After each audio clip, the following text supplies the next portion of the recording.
to Amphibian Craft. As I said before, I'm going to do a little bit of caving today. Eat my carrot real quick. Now there's a cave right over this way that I think will be a pretty good cave to start the caving experience off with. Hopefully we'll find some diamonds down there. Because that's what every caving trip is about. Diamonds, maybe a little bit of gold, but mainly diamonds.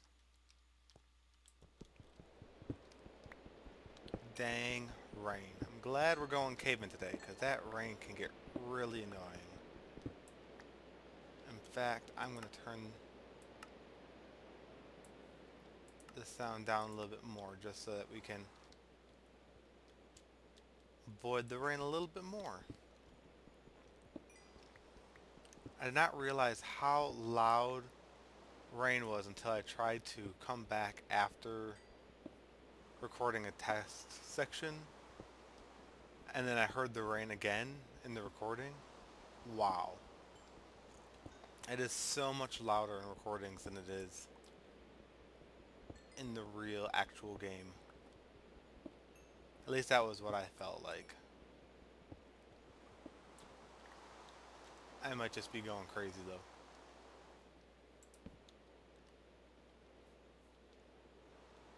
Alright, time to go down. Look at all of that iron. Regular old iron mine right here. Oh yeah. Anyway, I started reading The Giver the other day. And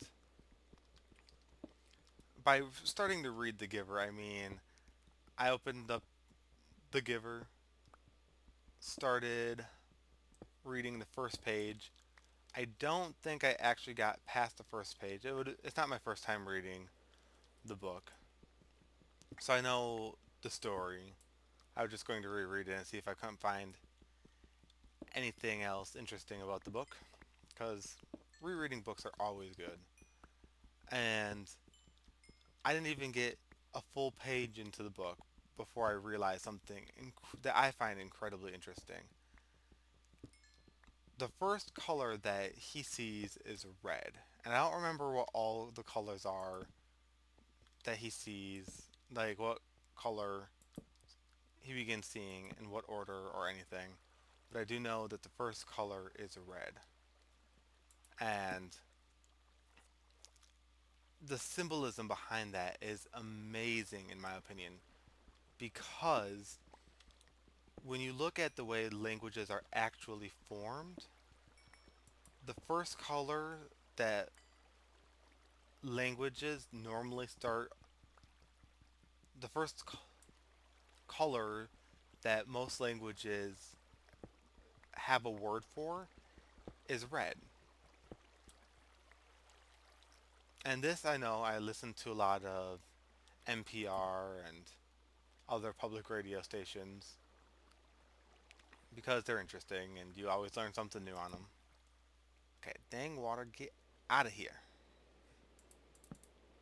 Thank you. Man, are we at the end of this tunnel already? Yes, we are. Alright, but yeah. The first color that a lot of languages, almost all of them, come up with as for the first color, like beyond black and white or light and dark, is red. And the last color they come up with is blue. And I the reason that they were saying on the program that I was listening to was that the first, or you don't need to have a name for a color until you can make that color. And blue is the hardest color to make, and that is why. We're done with this cave already? Seriously? I had high hopes for this cave. Disappointed. Anyway. Hole. They have, yeah, so until you can make a color, you don't need to. Alright, gotta turn this rain off. Let's find a new hole. Ow. Found one. Too bad it's the one I already went down. But yeah, so anyway, before you name a color, you need to be able to make that color, and I already went down that one too. Okay, well there has to be another hole around here somewhere. So the first, or the pretty much the only language that they know about, or culture that they know about, that has a word, or that had a word for blue that was not the last word, like the last color that they came up with, was um like Egyptian cultures. And I don't know where they get their, like what color they where they're getting their color from. But I just find it really interesting that red is the first color, blue is the last color, and it's pretty much universal throughout all languages. That's the color, the way it's introduced. And the fact that the giver went that much into depth, like when did that enough research to be able to know that and to put that into the book. So I don't know how far it goes. I'll have to reread the whole book and make sure that it's to see if all the colors come in order and figure out exactly what order the colors come in as far as language is concerned. But the fact that it even came up in with red as the first color is just mind blowing to me. Anyway, I'm gonna go and sleep here quick and then find another cave, and I will be back in a minute. Alright, I am back, and I have found two potential caves. I'm gonna go down and check to make sure this is actually a cave down here.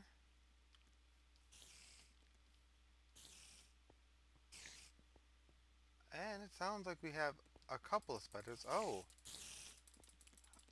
I bet you we have a spider spawner down here. Three spiders? Just right off the bat like that? That is unlikely.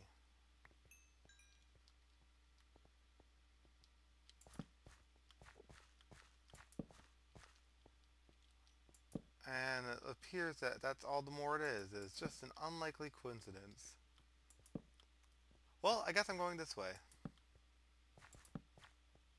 Let's see how far this will take us. To here.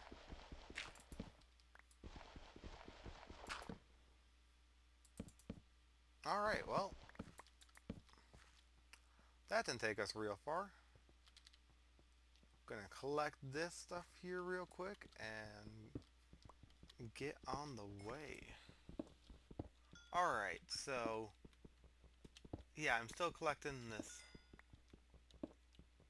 coal and iron that was right there, and yeah, anyway, I want to just talk a little bit about what my plans are for my big build. And it's not going to be massive. It shouldn't take forever to do. I mean, it's going to take a little bit of time just because that's what builds do. It takes time to make a decently large build. But what I want to do is I want to build an underwater build. I have never actually done anything as far as a real underwater build. I've done some, like I'll dig down next to an ocean and put up some glass underneath and stuff, but I've never done anything where it was actually useful in any way, where I could actually, like anybody would actually feel the need to go down there.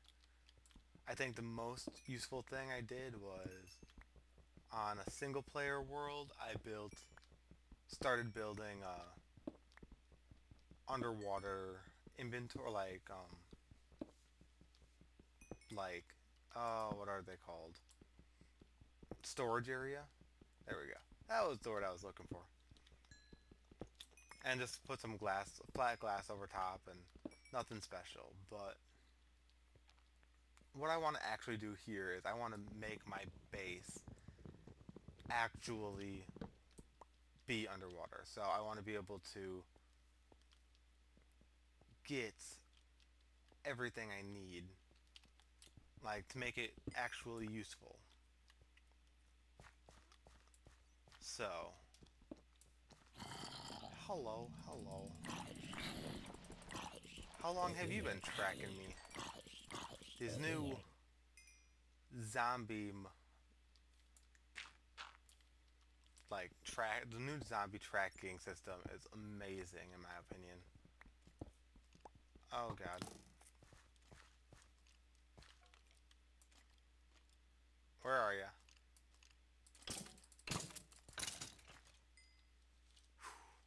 Gotcha. Seriously? Oh, you little jerk. Man, they're just coming out of nowhere here now.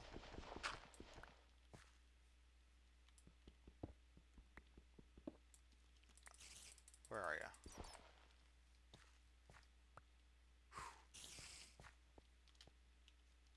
I'm still not 100% sure that there's not a spider spawner down here somewhere.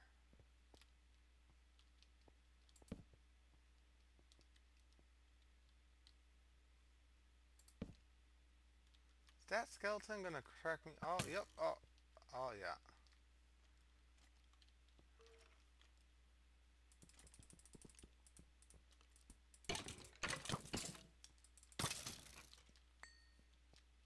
Wow, he tracked me from a long ways.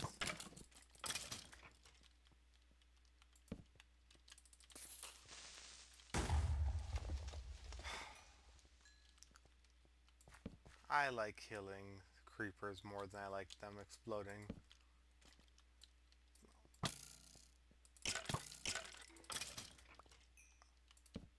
I'm glad that skeletons have just a moment of delay before they start shooting you.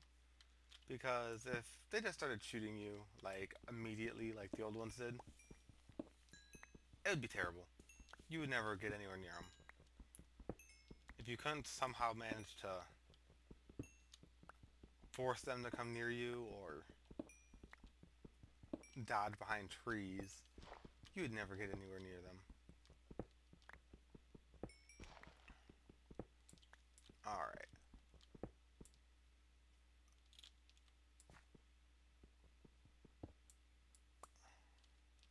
Wow, that was interesting.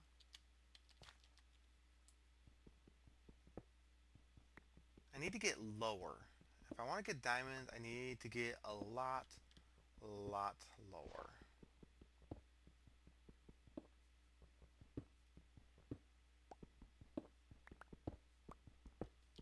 And got it. Okay. Sweet, still have that. Have a few of those. Have some more torches. Alright. Caving is so interesting.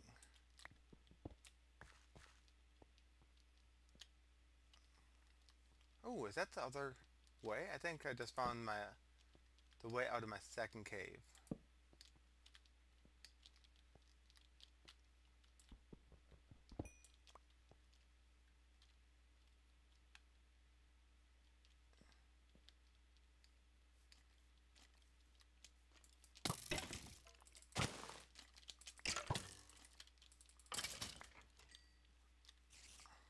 Yes, I did. Alright, yeah, so yep. This, where did he go?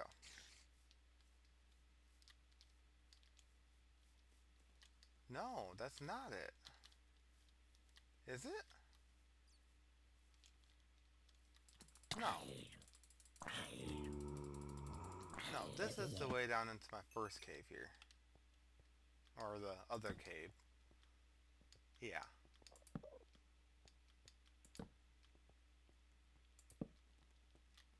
And there's nothing here. Although... Where are you?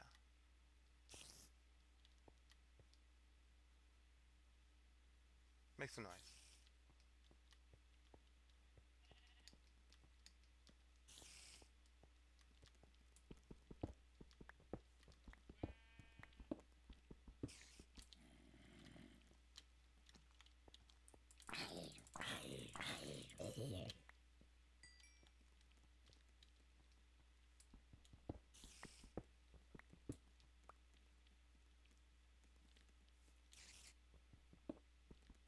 Alright, I'm gonna find... Oh, oh, ouch.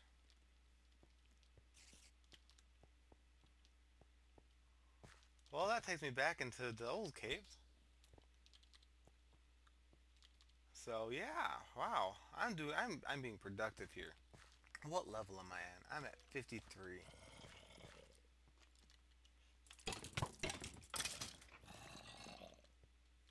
I need to get much, much lower.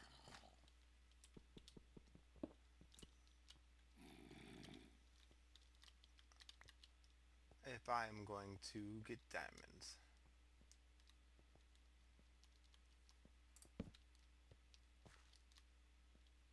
Alright. Does that take me up? Takes me there.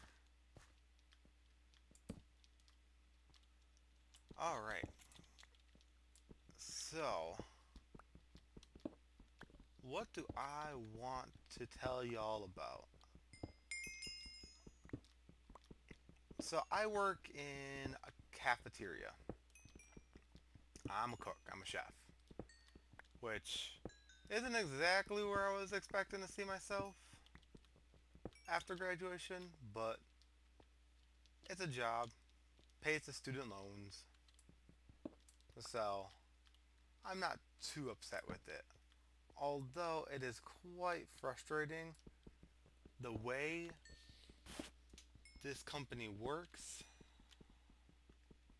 I like we're required by law to take a half-hour break, which I think almost every job is like. I think that's just a law with every job.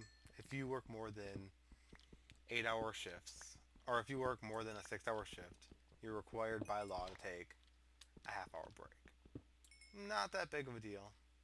I'm okay with that.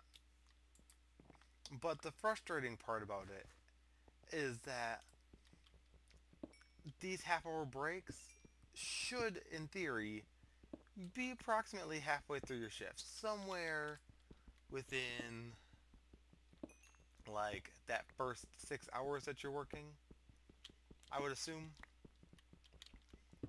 But not with my job. My job, I come in, I get into work at 6 o'clock in the morning. And I work my I work my butt off for approximately somewhere between 7 and 7.5 hours, and then I take my half-hour break. After I've already been doing, after I've already been working for the majority of my shift, I take my half-hour break. I come back. I do maybe. Where are you? I do maybe 15 minutes of work. Ouch. Maybe 15 minutes of work, and then it's time for me to go. On a very good day, I'll come back and I'll have enough time to... There you are. On a good day, I'll be able to get maybe a little bit of prep work done before I need to go, but most of the time it's just like, I look at my replacement, ask them if there's anything that they need me to do, and then when they say no, I leave. And when I'm getting done with work, I am exhausted because I literally have spent the last, I don't know, 7 hours most of the time standing. It's just frustrating. So frustrating. And I really wish that the job had a union because I am sure that that would be taken care of real quick if we did have a union. But I am not the person who's going to do all the work for that. And I can't complain too much. I'm not like like I'm not like incredibly upset about that. I mean, you have to do what you have to do, and we get our breaks when we can, but still, like I'll do just about anything as long like if I'm getting paid for it, I'll work for 12 hours without a break if I need to. It's just we're required by law to take the half-hour break, but I still don't think that we're following the law by taking it in the last half hour that we're there. The one day I didn't even get my entire half-hour break. I got 18 minutes of my break before I had to leave. 18 minutes. We're supposed to also get two 15-minute breaks. Like this isn't the 15-minute breaks are not required by law, but we're supposed to get two 15-minute breaks, and we don't ever. This summer when I was working there, yeah, we got 15-minute breaks once in a while, but since everything started back up here, hardcore during the hello. All right, gotcha. Yeah, since things have started up hardcore again for the academic year, yeah, I haven't gotten a 15-minute break since. Some days I'll force myself to take a like 8-minute break, maybe, maybe. But most of the time, even that I don't worry about that even because 8 minutes doesn't do me enough. Just makes me tired. All right, well, we just got done with another cave. And with that, I think I'm going to probably call this episode good. I'm going to go and find a cave that will take us down to diamond level. Because I want to try and find some diamonds on camera with y'all. So, if this is the end of the episode, see you next time. If it's not, well, I'll see you in just a second.